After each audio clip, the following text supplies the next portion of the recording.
इटावा के पानकुवर international school ने दुर्गा अष्टमी, नवमी और दशहरा के पावन अवसर पर 10 अक्टूबर 2024 को एक विशेष सांस्कृतिक और शैक्षणिक कार्यक्रम का आयोजन किया। इस आयोजन का मुख्य उद्देश्य छात्रों में परंपरा, भक्ति और सांस्कृतिक धरोहरों के प्रति जागरूकता और सम्मान को बढ़ावा देना था। इस अवसर पर स्कूल के छात्रों, शिक्षकों और अभिभावकों ने उत्साहपूर्वक भाग लिया। कार्यक्रम की शुरुआत देवी दुर्गा की आराधना और प्रार्थना से हुई, जिसमें सभी ने मिलकर देवी की स्तुति की और उनका आशीर्वाद प्राप्त किया। इसके बाद छात्रों ने पारंपरिक भारतीय नृत्यों, गीतों और लघु नाटकों के माध्यम से देवी दुर्गा के जीवन के विभिन्न पहलुओं को प्रदर्शित किया। इन प्रस्तुतियों के माध्यम से ये दिखाने की कोशिश की गई कि किस प्रकार देवी दुर्गा नारी शक्ति का प्रतीक है और कैसे उनकी आराधना से जीवन में शक्ति, साहस और समर्पण का संचार होता है। इस दौरान छात्रों ने दुर्गा अष्टमी और नवमी के महत्व पर प्रकाश डाला, जिसमें भक्ति, शक्ति और आस्था के विभिन्न रूपों को दर्शाया गया।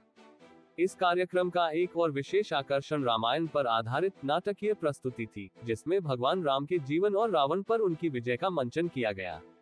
ये नाटक दशहरे के पौराणिक और सांस्कृतिक महत्व को उजागर करता है, जिसमें अच्छाई की बुराई पर विजय के मूल सिद्धांत को प्रदर्शित किया गया। इस नाटक में भगवान राम की विनम्रता, न्यायप्रियता और सत्य के प्रति उनकी अडिग निष्ठा को प्रस्तुत किया गया। छात्रों ने भगवान राम, लक्ष्मण, सीता और हनुमान के किरदारों को जीवंत रूप में प्रस्तुत किया, जिससे दर्शक मंत्रमुग्ध हो गए। नाटक के दौरान विभिन्न संवादों और दृश्यों के माध्यम से यह बताया गया कि कैसे भगवान राम ने कठिन परिस्थितियों में भी धर्म और सत्य का पालन किया और अंततः रावण जैसे अत्याचारी का अंत कर दिया। कार्यक्रम में विभिन्न कक्षाओं के छात्रों ने हिस्सा लिया और अपनी अपनी कक्षाओं के अनुसार प्रस्तुतियों की तैयारी की। बच्चों के उत्साह और समर्पण ने दर्शकों को प्रभावित किया और उन्हें भारतीय संस्कृति और धर्म के प्रति गर्व महसूस कराया।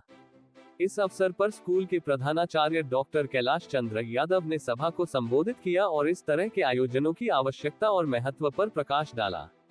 उन्होंने कहा कि दशहरा केवल एक धार्मिक पर्व नहीं है, बल्कि यह नैतिक और आत्मिक विकास के लिए एक प्रेरणा भी है। उन्होंने कहा कि रामायण के पात्रों और दशहरे के संदेशों से हमें ये सीखने की जरूरत है कि सत्य, न्याय और अच्छाई की हमेशा जीत होती है, चाहे परिस्थितियां कितनी भी कठिन क्यों न हो। उन्होंने छात्रों को अपने जीवन में इन मूल्यों को अपनाने की प्रेरणा दी और उन्हें आंतरिक दोषों, जैसे क्रोध, अहंकार और लोभ से लड़ने की सलाह दी।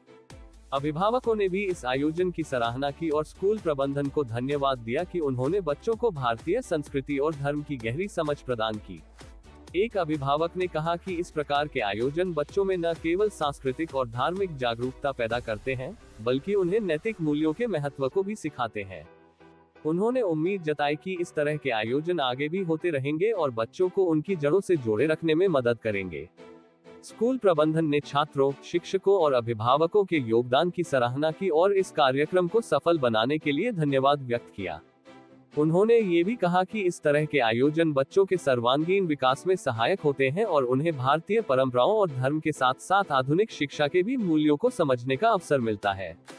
अंत में स्कूल प्रबंधन ने सभी को दशहरे की शुभकामनाएं दी और यह संदेश दिया कि हमें इस पर्व की भावना को अपने जीवन में आत्मसात करना चाहिए। उन्होंने कहा कि दया, ईमानदारी और सत्यनिष्ठा को अपने जीवन में अपनाने से हम एक बेहतर समाज का निर्माण कर सकते हैं।